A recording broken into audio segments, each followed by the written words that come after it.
ओम नमः शिवाय। शिव शक्ति भक्त विपन खन्ना की आप सबको नमस्कार दोस्तों आज जो मैं विषय लेके आया हूँ कि बच्चों में भगवान होता है। वैसे मेरी सोच ये कहती है बच्चों में तो होता ही है, वो तो 100% 100%। किंतु हर इंसान में भगवान होता है। उसका एक कारण है दोस्तों मेरे पास, मेरी सोच के हिसाब से। मैं किसी वो ज्ञान ग्रंथों को लेके नहीं आया, लेकिन मेरी सोच के हिसाब से कि बड़ों में भी ईश्वर होता है। हर एक इंसान के अंदर ऊपर शक्ति, परम शक्ति जो आत्मा रूपी हमारे अंदर है, वो सबके अंदर है। मेरे पास भी है, आपके पास भी है, जितने भी संसार में जीव है सबके पास आत्मा है। अगर आत्मा है तभी हम जीवित हैं, नहीं तो हमारा शरीर मृत है। जैसे शिव को कहते हैं कि शिव तब तक है जब तक शक्ति है, वरना शिव शव है। ये चीज हम पर भी निर्भर करती है। हमारा शरीर शिव है, हमारी आत्मा शक्ति है। इसीलिए मेरी वीडियो को, मैं जो चैनल चलाया है, मैं उसका नाम क्या रखा है, शिव शक्ति भक्त विपन खन्ना, क्योंकि मैं इन दोनों को यही रूप में मानता हूँ। आज अगर मेरे हृदय में मेरी माँ शक्ति बैठी है तभी मैं कुछ कार्य कर पाता हूँ, कभी कुछ बोल पाता हूँ। वाणी रूप में मेरी माँ मुझे बोलती है, मेरा शरीर कार्य करता है और शिव रूप में करता है। ये मेरे साथ नहीं, सभी के साथ है। हम सभी में ईश्वर विद्यमान है। इसके लिए मैं कुछ प्रमाण आपके सामने रखना चाहता हूँ, अगर आपको सही लगे तो। दोस्तों पहले मैं बच्चों पर लेके आता हूँ। मैंने कई बालकों की क्रियाएं देखी है, आपने भी देखी होगी। आपके घर पे बाल बच्चे सबके घर में, आप उनको देखो कभी, आपको असली ईश्वरी रूप देखना है, बाल क्रियाओं को देखो। अगर आपके पास फुर्सत है तो, वरना आज के ज़माने में सभी बिजी है। बिजी ना भी हो, व्यस्त ना भी हो, तो मोबाइल है 24 घंटे उंगली चलाने के लिए। ऐसे ऐसे ऐसे ऐसे, पहले लोग ऐसे ऐसे नोट चलाते थे, अभी उंगली चलाते हैं ऐसे ऐसे। दोस्तों उसका कारण बताओ। 2 साल की बालिका, 2.25 साल की, अभी आपको बता रहा हूँ, मेरी पोती को देखता हूँ, उसकी क्रियाएं देखता हूँ। बालपन में भी वो एक एक निखार से एक ही जगह निहारती थी, उस मुख से कुछ नहीं कहती थी, बस हूँ हाँ करती थी तो सब खुश हो जाते थे। वाह वाह। उसके इस स्वरूप को देख के सभी प्रसन्नचित होते थे। उसकी एक हंसी पे सारा घर हंसता था, एक तकलीफ पे सारा घर दुखी हुए थे। किंतु जब वो बड़ी हुई, अभी 2.25 साल की हो गई, उसकी मैं हरकतें देखता हूँ। मैंने अपने बच्चों को भी देखे, वो भी सेम है। सभी के बच्चे, बाल बच्चे सब ऐसे होते हैं। वो किसी चीज को आप उसके साथ बैठ के खेलो, आप ब्लॉक से बनाता हूँ तो उनके साथ बैठ के ब्लॉक खेलता हूँ, तो उसका निर्माण करता हूँ, तो वो आती है तोड़ देती है। मेरे को उसकी ये खेल देख के हंसी आती है, खुशी आती है।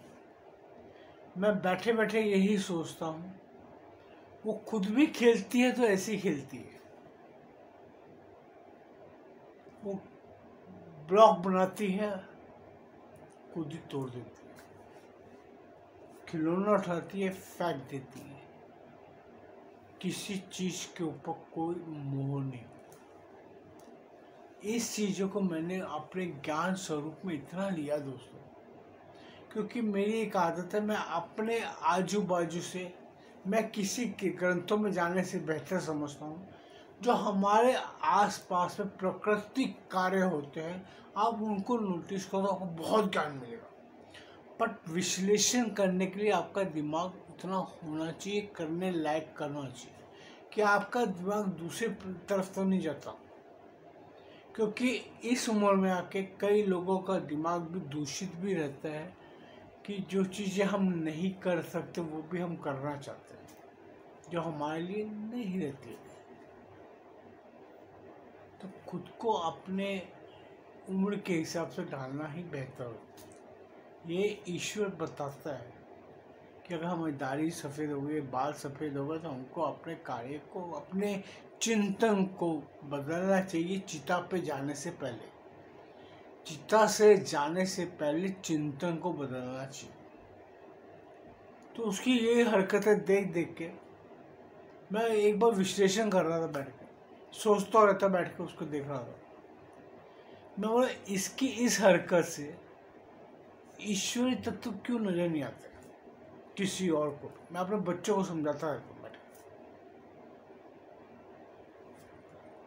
कि इसका दिमाग कैसे चलता, कभी स्टडी करो, कभी ज्ञान अर्जित रखो। कि ब्लॉक बना बना के बनाती है, फिर तोड़ देती है। आप ईश्वरी कार्य देखो, वो ब्लॉक उठाती है, एक उस सोफे के नीचे, कोई पलंग के नीचे, एक किधर किधर कोई पता नहीं। तो मुझे उससे क्या लगा, मैं क्या देख ये चीज है, यही ईश्वर करता है। ईश्वर एक परिवार के एक सदस्य को मॉरिशस भेज देगा काम के लिए, एक को दुबई भेज देगा, एक के पास फुर्सत ही नहीं होगी, पूरा परिवार फैल जाता है, बिखर जाता है। एक परिवार से दूसरा परिवार बनता है, दूसरे बेटा अलग हो गया, बेटी ससुराल चली गई, सभी एक दूसरे को दूर होते जाते हैं। फिर ईश्वरी कार्य चलता है। अगर कोई ब्याह शादी में इकट्ठे हो गए, या किसी के जीवन, किसी की मृत्यु पर इकट्ठे हो, यही कार्य हमारे समाज में चलता था। मेरे नहीं, सभी के साथ। एक वक्त ऐसा भी आता है कि हम अपने रिश्ते के नातों को, भाई बहन बंधुओं को सिर्फ खुशी के पलों में ही मिलते हैं या गमी के पलों में मिलते हैं। किसी की ब्याह शादी में हो गया तो हो गया, मिल गए सब। किसी की मृत्यु, कोई अस्पताल गया है, किसी को कोई तकलीफ है, तभी आना जाना होता है, वरना हर इंसान अपने अपने परिवार में व्यस्त हो जाता है। एक परिवार के 4 परिवार बन जाते हैं, 4 के 14, 14 से 64, सब चलता है। और यही मैं उस बालिका बच्ची के अंदर कार्य देखता हूँ, तो मुझे समझ आता है कि ईश्वर यही सब करता है हमारे साथ में। ये सब दोस्तों ज्ञान लेने वाली चीज़ है। उसके बाद दूसरे से कार्य देखता हूँ कि वो कोई खिलौना साबुत नहीं रहने देती। आप ईश्वरी तत्वों को भी देखा, क्या हम इंसान भी तो उसके लिए खिलौना है? क्या हमारे साथ भी ये कार्य नहीं होता? क्या कोई इंसान इस धरती के ऊपर ऐसा है जिसके पास कोई तकलीफ या दुख या रोग ना हो? यही एक कार्य है। आप समझो, किसी को ब्लड प्रेशर, किसी को शुगर, किसी को आर्म टम्प, किसी को पम टम, पता नहीं क्या क्या बीमारियों के नाम आते, कोई ना कोई दुख तकलीफ विपदा आती रहती है और जाती है। फिर ईश्वर एक जोड़ता है, फिर ठीक करता है, फिर चलाता है, वो भी वही करती है। तो मैं अपने बच्चों को ये समझाता था, देखो इसके कार्य देखो और ईश्वरीय कार्य जो हमारे साथ भी होता है या सभी के साथ होता है, वो भी ऐसे ही चलता है। मगर ज्ञान लेने तुमको भी भटकना नहीं पड़ेगा। अपने परिवार को कैसे आप पालते हो सब बताओ। अब उसको हम ज्ञान देना पढ़ाने लगते हैं, पढ़ती भी है। वो एक चीज आप सिखाते हो उसको, 1 2 3 सिखा दे, 1 2 3 सारे पोएम सिखा दे, वो सारा दिन उसको गुनगुनाती रहती है, सारा दिन उसको बोलती रहेगी, बैठी बैठी अकेले खेलते खेलते 1 2 3 पो करती रहेगी। मतलब हम, ईश्वर ने हमें भी ये चीज दी है। हमारे दिमाग में भी कोई चीज़ घुसती है तो वो घुसती रहती है कि भाई ये करना, ये करना, ये हो गया, वो हो गया। हमको कई बार नींद भी नहीं आती। रात को सोते समय कभी कोई बात घुस गई दिमाग में, वो नाचती रहती है, आंखों में नींद गायब हो जाती है। पर जो हरकतें वो करते हो तो हम सारा दिन वही हमारी भी होती है। आज यही तत्व है कि हम भी तो उसी बालकपन से निकल के आए हैं। तो ये परिस्थिति इंसान की सारी जिंदगी नहीं जाती। तो ईश्वर ने हम सबकी संरचना ही ऐसी कर दी। तो उसमें ईश्वर क्यों नजर नहीं आता? इसीलिए वो उसके अंदर ईश्वर नजर आता है कि वही हरकतें वो करते, वही हरकतें ईश्वर करता है। इसीलिए बच्चों को भगवान कहा गया। उसको कोई खिलौने का मोह नहीं है। वो हर खिलौना खेलती है, उसके बाद फेंक देती है। अब वही है हमारे साथ ईश्वर खेलता है और बोर हो जाता है, कट, चलो इसका पैक करो, वैसे नवा फेस दो, नया कुछ दो। ईश्वर संरचना रचता है, खुद ही पहाड़ बनाता है, खुद ही पेड़ पौधे सब हरियाली बहुत सुंदर बनाएगा। मानव आके कुछ खराबी करेगा तो ईश्वर कहता है हट, मुझे पसंद नहीं है। बादल फट गया, पहाड़ गया, पट, खत्म। यही कार्य है दोस्तों हम सबके साथ। ईश्वर भी वही कार्य करता है। तो हम ईश्वर को ढूंढने बाहर जाने की जरूरत ही नहीं है। हम सब में से ईश्वर हम ढूंढ सकते हैं। अब आपको एक मिसाल बच्चों से निकल के, मैं नारी पे लग कर, क्योंकि मैं पुरुष हूँ तो मैं नारी की बात करूँगा। हम बचपन से लेके बड़े होने तक हर एक नारी से जुड़े रहते हैं। नारी, ये शरीर की नारियाँ भी हैं, लेकिन एक नारी हमारे साथ रहते हैं, जिसे हम अभी बोले हम भी शिव हैं, तो वो अर्धनारीश्वर हमारी ही पत्नी भी हो सकती है, माँ भी हो सकती है, बेटी भी हो सकती है। नव दुर्गा कहते हैं। अब नवरात्रि आने वाले हैं, मैं शादियों में वीडियो बना रहा हूँ, नवरात्रि आने वाले हैं। नव दुर्गा, 9 तरह के रूप हम सदा देखते हैं। एक माँ ने मुझे जन्म दिया, जो क्या हो गई वो जगत जननी। मेरे लिए जगत, उसी ने मुझे जगत में लेके आई, तो मेरी वो जगत जननी हो। मेरे लिए जिसने जगत बनाया, मुझे इस धरती पे 9 महीने अपनी कोख में रख के मुझे पैदा किया, और मैं जब बाहर आया तो मुझे प्रथम जो भूख लगी, मैं रोया, तो मुझे अन्न दूध किसी ने पिलाया? माँ ने। वो तब कौन बन गई? अन्नपूर्णा। हम माँ की भेंटे खाते, अन्नपूर्णा भंडार बढ़े, तो वो अन्नपूर्णा हमारा पेट भी भरती है। अब आगे चलते हैं। वही माँ, जब मैं बड़ा होता हूँ या आप बड़े, तो सभी मैं अपने सिर्फ मन की बात बताने के लिए मैं अपने ऊपर ले रहा हूँ, हम सभी इसी में हैं।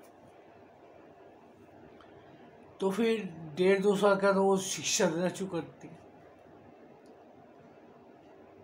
क से कबूतर, ब से बतख। मैं अंग्रेजी ABCD नहीं बोल रहा, मैं हिंदी में बता रहा हूँ। ये सब सिखाती है, तब वो बन जाती है सरस्वती। सरस्वती बन गई। अब वो 13 साल, 12 साल, 15 साल तक सरस्वती रहती है, और कभी कभी वो माँ काली में बन जाती है। जब भी कोई उल्टे सीधे काम करते हो तो माँ काली बन के धुलाई भी हो जाती है, चप्पल भी पड़ती है, गालियाँ भी पड़ती है, डंडे भी पड़ते हैं। तब उसने दुर्गा वो काली रूप ले लेती है। अगर अपनी संतान पे कोई विपत्ति आती है, कोई कष्ट आता है, कोई दुख, कोई तकलीफ आती है, तो वो माँ डॉक्टर भी बन जाती है, और यमराज की तरह, महाकाली की तरह उस दुश्मन, उस दुष्ट, उस विपदा पर टूट पड़ती है। अपनी संतान को तकलीफ नहीं होने देती, अपने आंचल में माँ छुपा लेती है, दुख तकलीफों से हमें बचा लेती है। यही दोस्तों मैं कहना चाहता हूँ। ये नवरात्रे हम लोग करते हैं जो, उसके अंदर आपके घर के अंदर जो आपकी माँ है, आपकी पत्नी है, उन सब में सारे गुण, 9 के 9 गुण विद्यमान है। अब आप स्कूल जाते हो, कॉलेज जाते हो, किधर जाते हो, आप पैसे लेने के लिए पिता के पास जाएंगे तो डंडा पड़ता पीछे से। पहले इतिहास लिख के देना पड़ता है कि आपको खर्चा किसके लिए चाहिए। तब आप किसका दामन थामते हो? अपनी माँ लक्ष्मी का, वही काम आती है। मम्मी जी कुछ पैसे दे दो, ऐसा कि कमाते तो थे नहीं तब माँ लक्ष्मी बन जाती है। और वही माँ जब तो आप बड़े होते हो, अगर कोई व्यवसाय करना है तो उसने जितना जमा किया होगा वो सब आपको दे दे, ले तू अपना काम कर ले बेटा।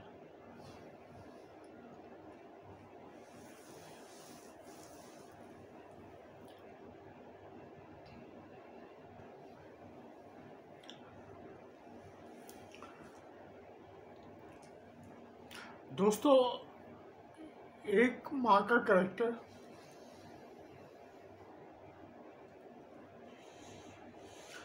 हम कोई इंसान उसका एहसान नहीं उतार सकते। अब उस कैरेक्टर से मैं बाहर निकलता हूँ तो हमारी शादी होती है, पत्नी आती है, यहाँ आकर कुछ द्वंद्व पैदा हो जाता है। इस पे एक मेरी अपनी सोच के हिसाब से कहूँगा, उस माँ के लिए एक कॉम्पिटिटर आया था, उसकी बहू। वो उस बेटे के अंदर जब बदलाव देखती है तो उसका मन अचंभित हो जाता है। जिस बच्चे को मैंने सारा जिंदगी पाल पोस के यहाँ तक लाई, अब वो मेरी तरफ ध्यान नहीं देता। मैंने इस बात पे अपनी माँ को बहुत समझाता। मैं अपनी माँ को कहता था, माँ जब शादी करके पहले दिन बहू घर पे आई तुमने क्या कहा था मुझे कि बेटा ये बड़ी उम्मीदें लेके पति के साथ जुड़ती है, हम भी जुड़े, इसके हर तकलीफ में साथ देना, इसे कोई तकलीफ ना होने देना। हर विपदा, हर तकलीफ में आपने भी 7 फेरे लिए होंगे दोस्तों, आपने भी 7 फेरे में 7 कस्में दिलाई जाती हैं, सब कस्मों के साथ आप चलते हैं। अब मैं अपनी माँ को कहता हूँ, माँ तूने ये शिक्षा मुझे दी, मुझे ऐसी संरचना में रचा कि जैसे मैं आज उसके साथ बुरा कैसे करूँ। अगर आपको उसमें अंदर से आपने प्रतिद्वंदी नजर आती है, आप उसको पुत्री बनाओ तो आपको प्रतिद्वंदी नजर नहीं आएगी। पर एक औरत का स्वभाव ऐसा, अब माँ लक्ष्मी, माँ सरस्वती, माँ काली एक ही रूप है दुर्गा का, फिर भी उनकी कार्य प्रणाली में फर्क है। वही हाल हमारी माँ और पत्नी में हुआ था। मैं समझ सकता हूँ कि हर इंसान का अपनी अपनी सोच होती है, अपनी अपनी कार्य पद्धति होती है। इसके अंदर दोस्तों ये फर्क आता ही आता है, और ये चीज का भी फर्क आना ही आना है। अच्छा, इसमें आके इधर आके एक मर्द एक पुरुष का कर्तव्य डबल हो जाता है, ट्रिपल हो जाता है। उसके लिए पत्नी और माँ के अंदर एक बैलेंस बनाना बहुत भारी काम होता है। संसार में मेरे हिसाब से इससे बड़ा जटिल कार्य कोई नहीं, और वो पुरुष सबसे ज्यादा अहम होता है। उधर उसको शिव भी बनना पड़ता है और नारायण भी बनना पड़ता है। नारायण बनना मैं इसीलिए कह रहा हूँ कि नारायण बन के आप धन संचय करते हो, परिवार पालते हो, क्योंकि पालनहारी माँ कृष्ण नारायण जी, उनका फर्ज बनता है। यहाँ पे दोस्तों मेरी एक सोच ये भी कहते हैं कि वो पुरुष को एक स्वरूप हर और एक स्वरूप हरि का रखना पड़ता है। दोनों स्वरूप चलते हैं, हर और हरि। इस टाइम पे ब्रह्मा का स्वरूप जो ज्ञान का है वो निकल जाता है। उसके लिए ये बैलेंस हर हरि में करना बहुत जरूरी है। हर हरि का बैलेंस मैं दोस्तों इसलिए बताया, मेरा अगर ये वीडियो थोड़ा बड़ा है तो दोस्तों देखना जरूर। मैं अपने एक पूरे ज्ञान को आज आपके सामने रखा हूँ। इसमें हर हरि का मतलब क्या है? हर महादेव है, हरि विष्णुदेव। विष्णुदेव के हिसाब से हमें परिवार पालना पड़ा है, संभालना पड़ा है, क्योंकि पालनहारी हरि है। और हर को मैं क्यों कह रहा हूँ, शिव के लिए क्यों कह रहा हूँ? शिव ने हमें ये ज्ञान दिया, परिवार पालो, सबके लिए कार्य करो, लेकिन मोह त्यागो। हमको उसके लिए इंडिविजुअल रहना पड़ता है। हर किसी को महादेव का ये गुण लेना पड़ता है। माँ को माँ के स्थान पर, पत्नी को पत्नी के स्थान पर, बच्चों को बच्चों के स्थान पर। हर किसी को एक एक स्थान जो आपके हृदय के अंदर है उसे कभी भी, हर किसी को अपना अपना स्थान देना पड़ता है दोस्तों। वो स्थान देंगे तो ही आप जीवन का सही तरीके से निर्माण कर पाएंगे। और मेरा कहने का अभिप्राय यही था कि उसमें भी आपको ज्ञान क्या प्राप्त होता है कि उस माँ के अंदर भी, माँ में माता है, पत्नी आई है, वो भी लक्ष्मी रूप में आई है। आपकी पत्नी, आपकी अर्धांगिनी, आपकी हर दुख तकलीफ में साथ देने। इसी में दोस्तों फर्क आया था। अभी हमें पत्नी और माता के दोनों के अंदर समन्वय बिठाने के लिए उधर हर और हरि दोनों का स्वरूप संभालना पड़ता। उसके बाद बच्चे आ गए सब। बच्चों के अंदर भी बड़े होने तक संतुलन बनाना पड़ता है। क्या इस किरदारों में, हर एक किरदार के अंदर आपको ज्ञान का पुट नजर नहीं आता? मुझे तो देखो दोस्तों बहुत नजर आता है। मैं अपनी माँ के सभी गुण लेके चलता था। हाँ, उसके अंदर कई अवगुण थे, मैं ये नहीं कहता कि सब में गुण, मुझ में भी अवगुण है।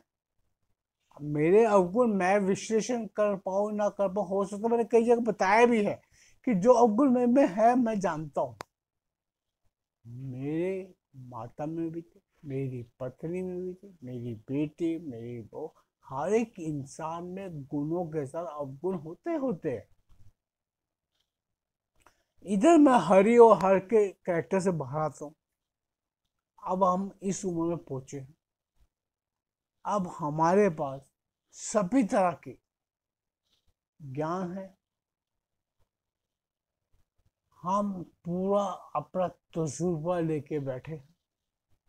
तो यहाँ पे हम खुद पूरे परिवार की संरचना को समझते हुए वो कार्य करते हैं। कभी पोती के लिए कोई कार्य है, उसको ले गए, खिलाया पिलाया, घूमे फिरे, हमारा यही कार्य। अगर हम नाना नानी हैं तो नाना नानी के फर्ज निभाते हैं। अब इधर किरदार में आओगे तो आप देख सकते हो यहाँ पे भी ईश्वरी तत्व विद्यमान है। ईश्वर भी क्या करता है, बैठ के हम सबको, पूरे परिवार को, पूरी सृष्टि को संतुलित करता है। यही कार्य हम जैसे बुजुर्गों के लिए रहता है।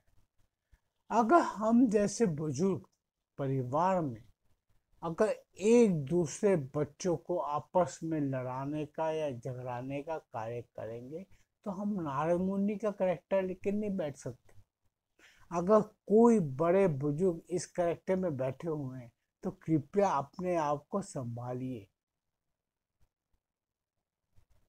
तमाशा देखने वाले कभी कभी खुद तमाशा बन जाते हैं।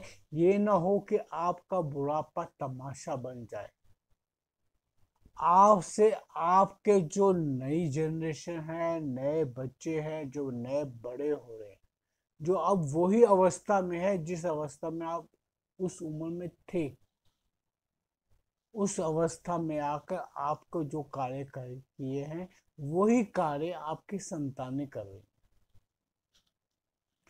उस समय को अपने समय के साथ जोड़ के देखेंगे तो आपको आश्चर्य नहीं होगा कि आपके बच्चे क्या कर रहे हैं। मैं इसीलिए पूरी हर पहलू पे चला आ रहा हूँ। पहले बचपन से लेके बुढ़ापे तक पत्नियों, बीवी, माँ, सब करेक्टर ले, मुझे हर जगह पे ईश्वरी तत्व नजर आते हैं। मुझे आज अपने द्वारा किए गए कार्यों में भी। अब मैंने आपको क्या बताया कि मेरे पास अगर समय था, मैं बैठा रहता, फ्री बैठा रहता, तो मेरे बच्चों ने मुझे बोला कि पापा आप बैठे रहते हो, ये सब बातें करते हो, आपको इतना कुछ होता है, ज्ञान गुरु बातें देते हो, तो आप वीडियो क्यों नहीं बनाते। इसमें आपकी जो आज सोच आपकी है उसके अंदर आप विद्यमान देखिए। लिखने का जिसको शौक हो तो वो लिख के राइटिंग करके रख देते हैं। अब कितनों की किताबें बनती है, छपती है, नहीं छपती, कोई मायने नहीं रखती, लेकिन ये एक प्रत्यक्ष हो जाता है, एक मेमोरी कार्ड बन जाता है। तो दोस्तों इसके अंदर सभी पहलुओं पर आपको ज्ञान का रास्ता मिलेगा। ईश्वरी तत्व हर इंसान में पाए जाते हैं। वो आपके ऊपर निर्भर करता है, आप उनको अपने नेत्र द्वारा, अपने ज्ञान द्वारा कैसे उसका घोल बना के आप अपने अंदर ग्रहण करते हो, ये आप पे निर्भर करता है। हर बालक, हर बालिका, हर पत्नी, बच्चे, माता, बहन, सबके अंदर ईश्वर बैठा है।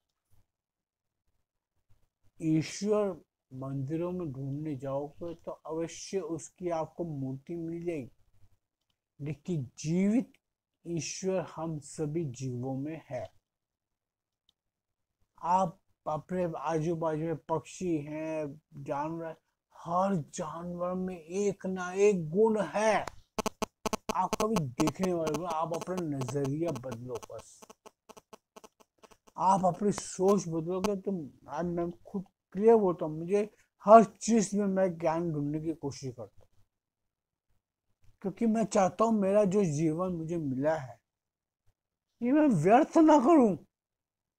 अब पता नहीं मैं आधा घंटे में जिंदा रहना नहीं रहना, एक 15 मिनट में मैंने रहना नहीं रहना, तो मैं अपना समय व्यतीत क्यों करूं, बेकार क्यों करूं। तो जितना, अब मुझे ये भी पता है कि मेरे प्राण छूटे नहीं, शरीर जला नहीं, आत्मा कहाँ जाएगी मुझे नहीं पता,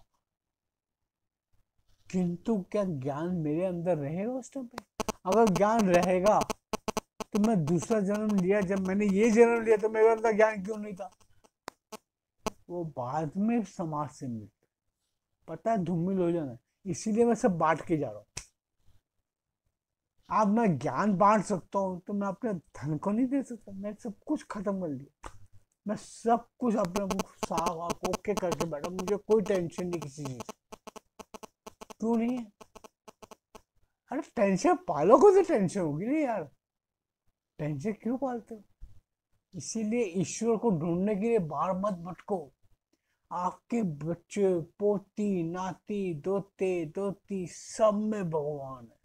आपकी बेटी, बहू, हर किरदार में भगवान है। पत्नी अगर बोलती है तो बोलने दो, वो भी सुनो कि शायद ईश्वर मुझे यही सुना रहा है, सुन लो। क्या फर्क पड़ता है, ईश्वर ने कान दो दिए ना, इसीलिए दिए कि उसकी भी सुन, उसकी भी सुन, सबकी सुन। मुंह एक ही दिया, कम बोल। दोस्तों, यही सब ज्ञान है, यही सब बातें हैं जिसे हम भूल जाते हैं। मैं तो सिर्फ याद दिलाने से बात करने आता हूँ आपको। सो दोस्तों, अगर मेरा ये वीडियो पसंद आए कृपया इसको लाइक कीजिए, चैनल को सब्सक्राइब कीजिए, बेल आइकन दबा दीजिए। फिर कहूँगा कि ईश्वर हर जीव में है, खासकर बच्चों में। ओम नमः शिवाय।